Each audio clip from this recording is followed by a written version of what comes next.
Last but not least, the game that made me laugh from a good, healthy place when I seen it.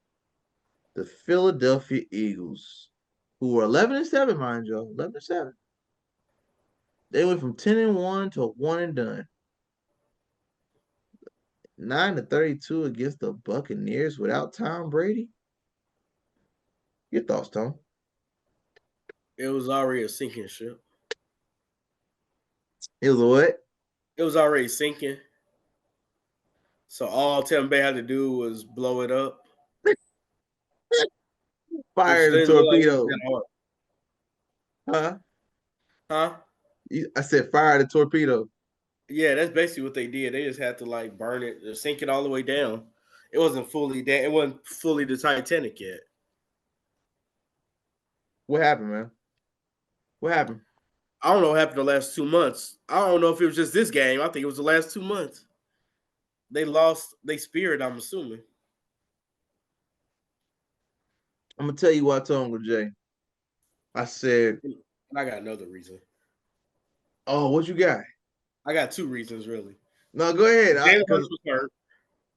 true, He was playing hurt for about 2 months. that's true. And no AJ Brown. That's the other two. That's the point I want to touch on. So, me and Jay talk conspiracy theories all the time, and I said, you know what this game reminded me of? I said the fall off of the Eagles reminded me of the Indiana Pacers back when we had Roy Hibbert and Paul George. And we were up there with Miami, literally a game away from beating them. And the report came out that Paul George slept with Roy Hibbert's wife at the time. And the team literally imploded like overnight. Like it was like somebody slept with somebody's wife or something. Because there's no way Yeah. that Philly went from 10-1 to 1-6. It just there's no way. Like, how do you fall off Saying. like that? Now, granted, in all seriousness, Jalen was hurt, broken finger on his throwing hand, And a bum knee. bum knee that he's been dealing with for the last like That's two, what I'm three saying. He been years. dealing with that knee. Now it's his throwing hand. With So not taking none away from that, but it's very, very interesting that AJ Brown was hurt.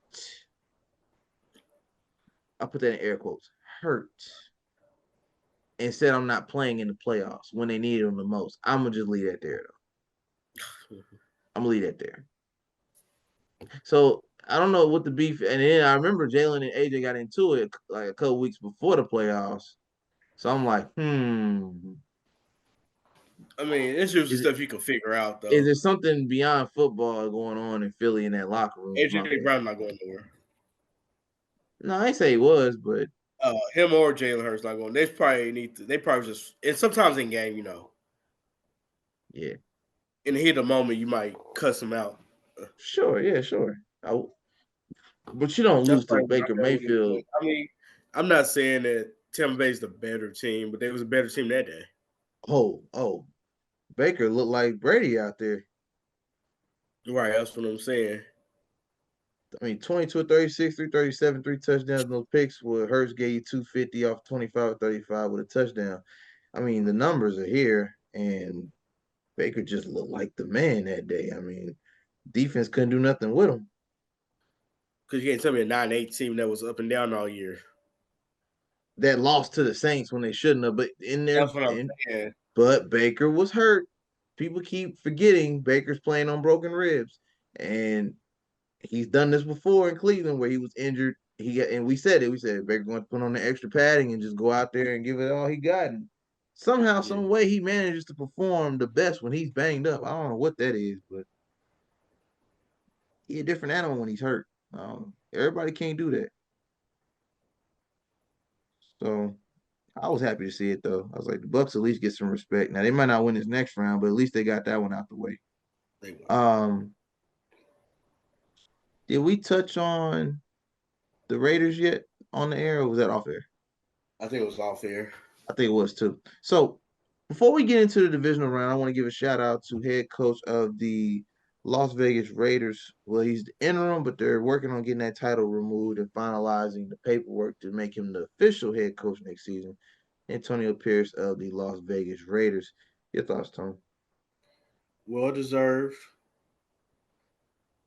and there's nobody else they should have picked, in my opinion. Nah. I don't care who it was. John Harbaugh, no. Belichick, no. It should have been Antonio Pierce the whole time.